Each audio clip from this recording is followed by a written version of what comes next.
So in the video today, I'm going to be talking about the state of shotguns in Tarkov, and as well as doing a review on each individual shotgun. So to start it off, what do I think about shotguns in Tarkov right now?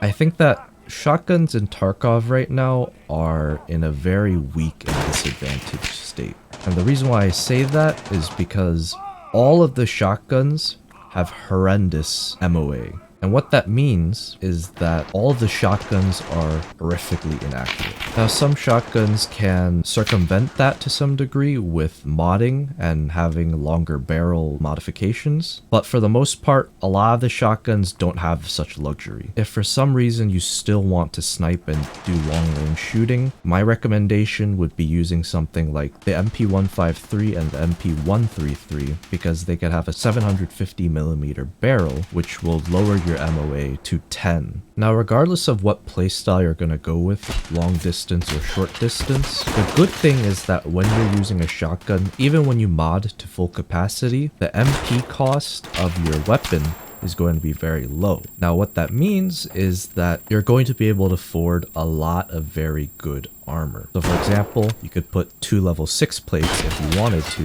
and then you'd be nigh invincible, at least when someone shoots you in the thorax. And the reason why is because a lot of people are running lower penetration rounds like 30, 40 penetration, so that's not going to get through that level 6 on level 3 armor. What I usually go for is something like the Thor Concealable, which doesn't provide that many debuffs, and it's also not that heavy by itself. I go for an Esco 4400 for my front plate, and if I can afford it, I'll also use it on my back plate because it's the highest level 6 armor that you could get in the game right now. But for my purposes, I can't afford a second level 6, so I went with the second best, which is the best level 5 Cult Locust plate. An important thing I should mention is that just because you could afford really good body armor does not mean you should put something on like the Vulcan 5 with the face shield. Yeah, the Vulcan 5 is high ricochet, high durability level 5 armor, but most of the time people are going to be shooting at you at the face, so it's not really going to do that much protecting. If anything, it's going to be a hindrance because it prevents you from putting on headphones, and it also reduces your hearing by a lot. What I recommend you do is go for something like the U-Lock, also high durability, high ricochet chance, and it also does a neat thing by protecting your ears as well, so your ears could benefit from that high ricochet chance if you get shot there. And also, you're going to want to put on a headset, ideally something like the Tactical Sport or better. And the reasoning behind this is that you're already at a disadvantage with a shotgun. You're shooting slower, you have a lower mag capacity, and you need to reload very sparingly. So you're going to want to be able to hear if an enemy is coming, how close they are, and when you need to run away. If you have something like the Vulcan 5 on, you're not going to be able to do that, and very frequently you're going to be surprised and your KD is going to suffer because of that. Sure, sometimes you might have some games where people are just running really abysmally low penetration rounds, but for the most part, a lot of people are going to be running 44 penetration, 55 penetration bullets, so you're going to want to stick with that better hearing instead.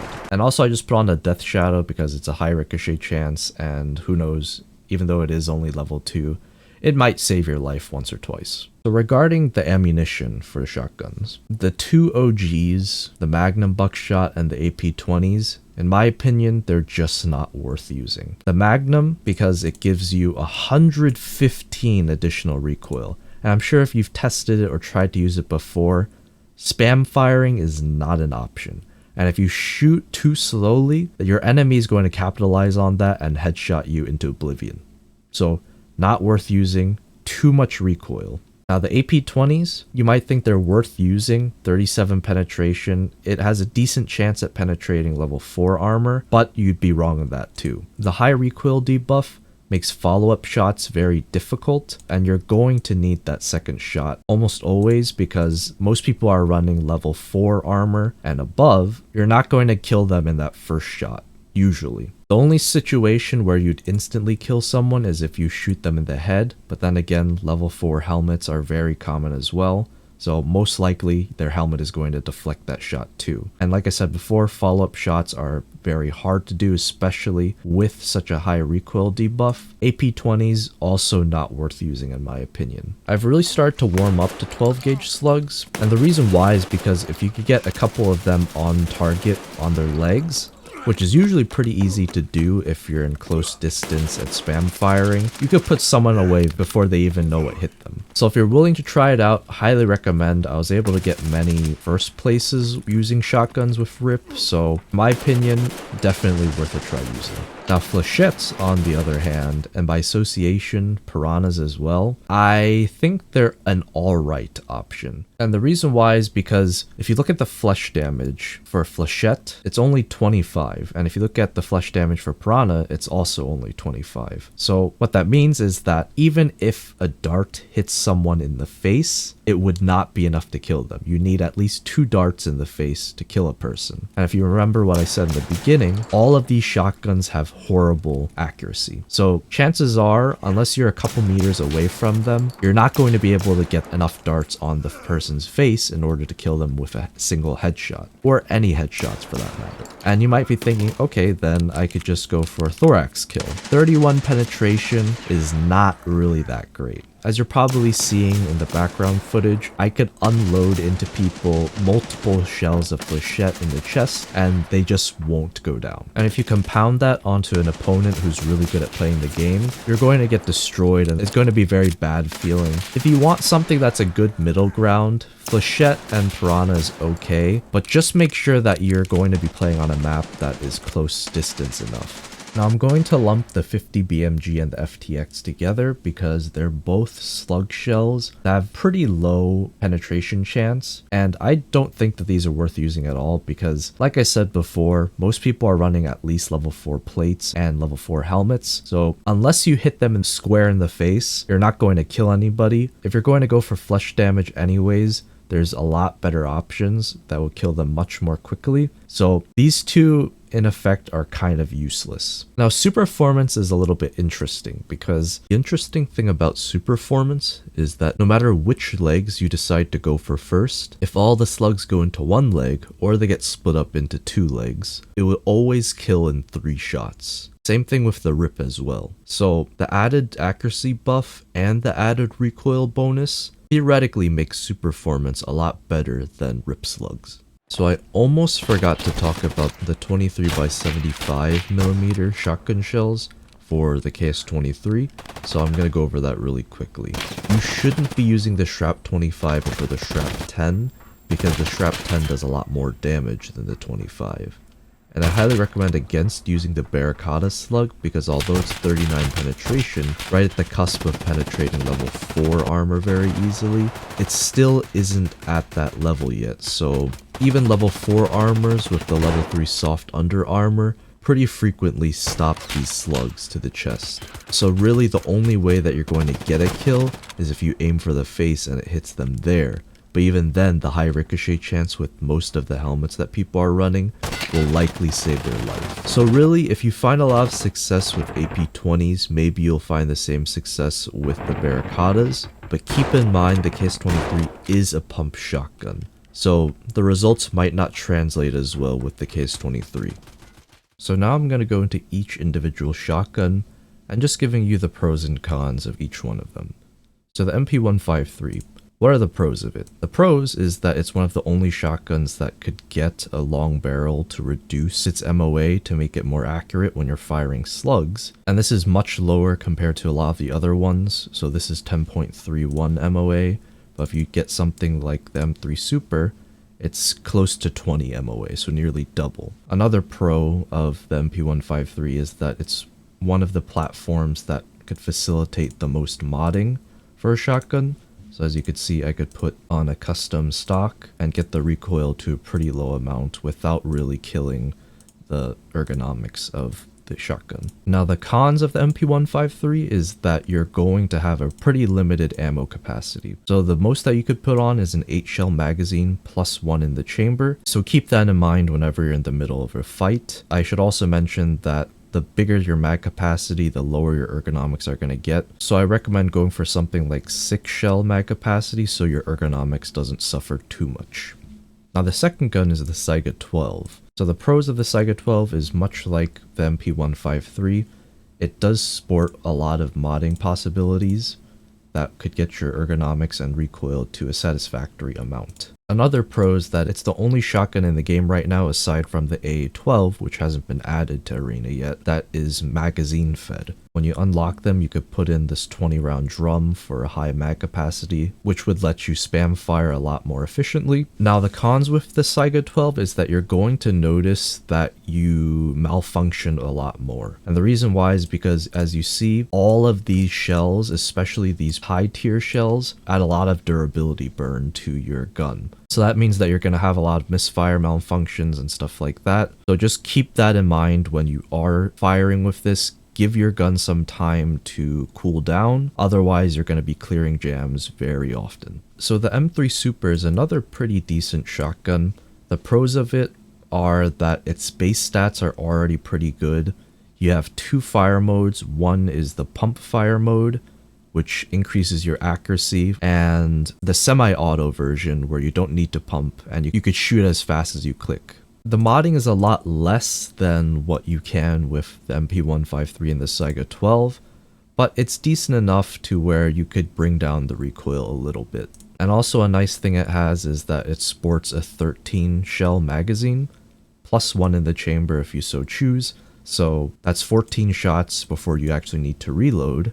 And it really comes in handy, especially when you are in a tight spot. It shares the same cons with the MP153 in that you need to tediously reload every single shell. So again, be aware when you do need to reload and keep track of how many times that you've actually shot. And also one more thing I forgot to mention, your starting ergonomics for the M3 Super is a lot higher than the other starting shotgun's ergonomics, so aiming down sights will be a lot quicker. It does make the M3 Super a lot more suited for close distance fighting compared to medium distance. The MP155, in my opinion, is basically a downgrade from the MP153, and the reason why is because it does give you better modding for better ergonomics on your shotgun. The modding doesn't really do much for your recoil reduction, and also you can't put on a longer barrel, so you also aren't as accurate. It has the same cons, but none of the pros of the 153. So the KS23 I think is in an interesting spot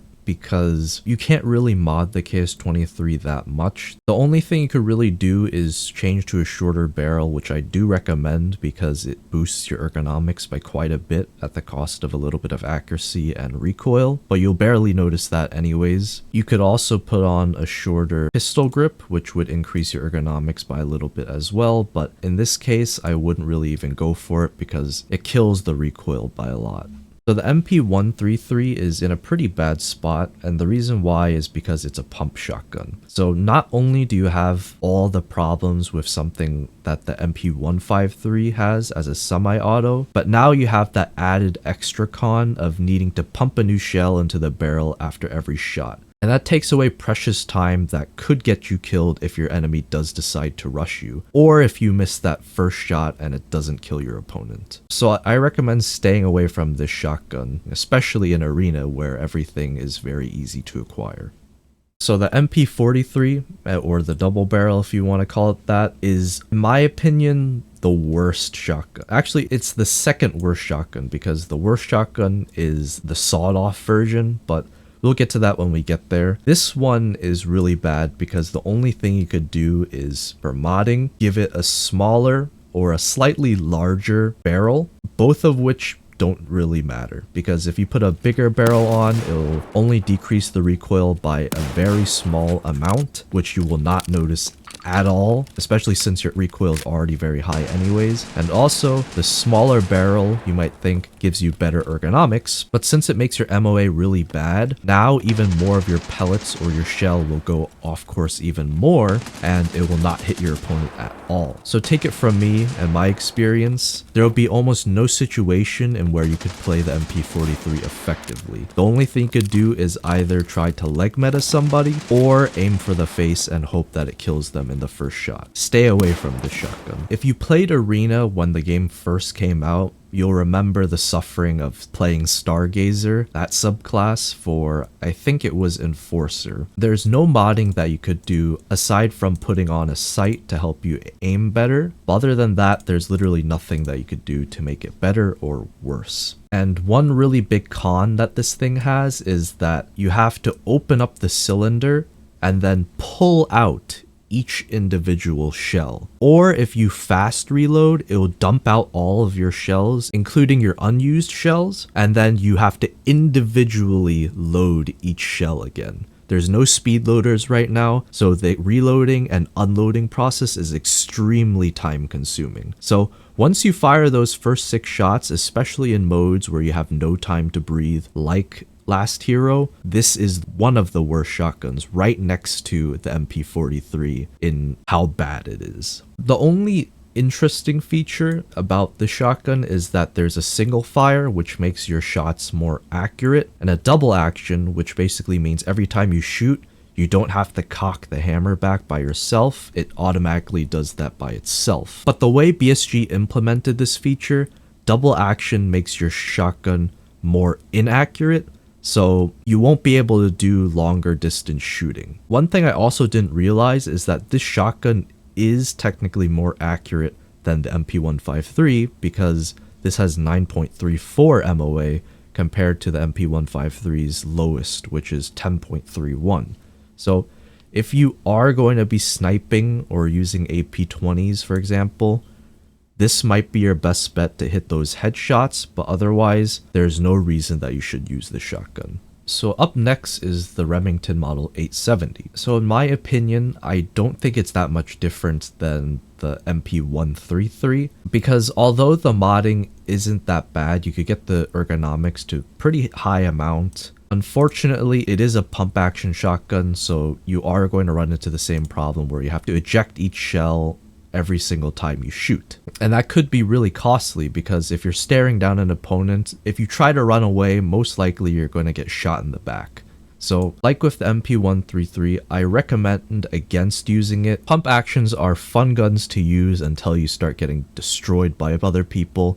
Then it's not that great anymore. So recommend staying away from the M870 as well. Next up is the Mossberg 590, same boat as the Remington and the MP133. Decent modding capability, but same problem to where you do need to pump your shotgun. But like I said with the other two, it's fun to use every now and then, but in terms of competitiveness and efficiency, it's definitely not good at all. And lastly, we have the MP43 Sawed Off, and there's not really much to say about it. It's just a much worse version of the longer barreled. Even though it has a higher ergonomics, you can't really benefit that much from it because the only way to get a kill with this gun is to just run up to somebody, kill them with flesh damage, or if you're aiming for their face, at least one of your pellets hit them in the face and kills them instantly. But that's easier said than done with a gun that has 23.4 MOA. So unless you're trolling or just trying to have a little bit of fun, do not use this gun.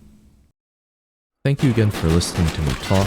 Your support's always appreciated. And as always, if you do need some questions answered, feel free to put it in the comments down below and I'll try to get back to you in a couple days. As always, thanks again for watching. Hope you learned something and take care.